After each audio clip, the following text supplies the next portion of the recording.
Salut la Ilsi Team et bienvenue dans cette nouvelle vidéo où on va voir ensemble les dangers des médicaments. Alors les médicaments, il faut savoir que c'est des produits quand même assez chimiques. S'ils viennent quelque part des plantes, au départ, ils sont toxiques. Ce sont des produits chimiques qui sont là pour nous soulager divers maux. Et en fait, ils ne sont pas si bénéfiques que ça pour la santé, évidemment.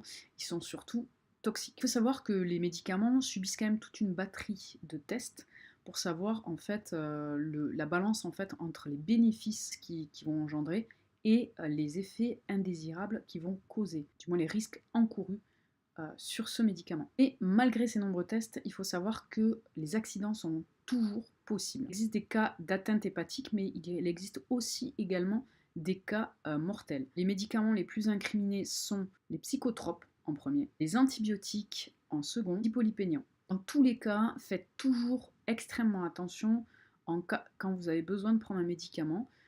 Déjà, il faut que ce soit justifié. Respectez absolument la posologie. D'accord? Par exemple, le paracétamol en surdosage peut devenir vraiment toxique. À haute dose, il est très toxique. Il faut savoir qu'en France, le surdosage du paracétamol a comme conséquence, c'est le résultat en fait, c'est la première cause de greffe en France. Le surdosage du paracétamol, les hépatites aiguës sévères. La dose maximale autorisée pour le paracétamol est de 4 grammes. Une intoxication peut se produire dès 4 à 5 grammes.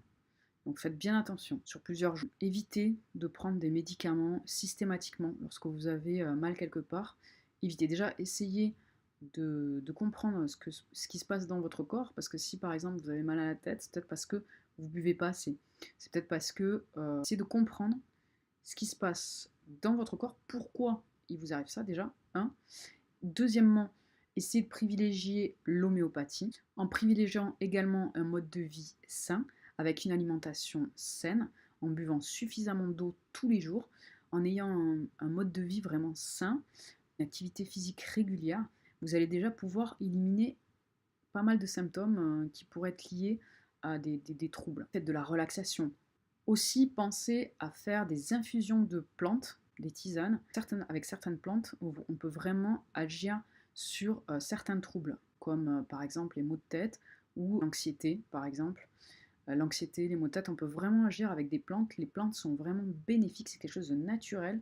D'accord? Prenez toujours des plantes bio, évidemment, et essayez d'agir sur le long terme avec ces plantes. C'est-à-dire, faites-vous régulièrement des tisanes selon ce que vous avez. Quoi. Si c'est, par exemple, si c'est une mauvaise circulation du sang, on va pouvoir agir dessus avec certaines plantes, mais sur le long terme. Donc, c'est-à-dire vraiment prendre des plantes en infusion régulièrement. C'est vraiment des cures sur le long terme. Donc, n'hésitez pas, avant de prendre des médicaments, faire ça et évitez toujours au maximum de prendre des médicaments. Ce sont des produits quand même qui sont des effets secondaires qui ne sont pas négligeables.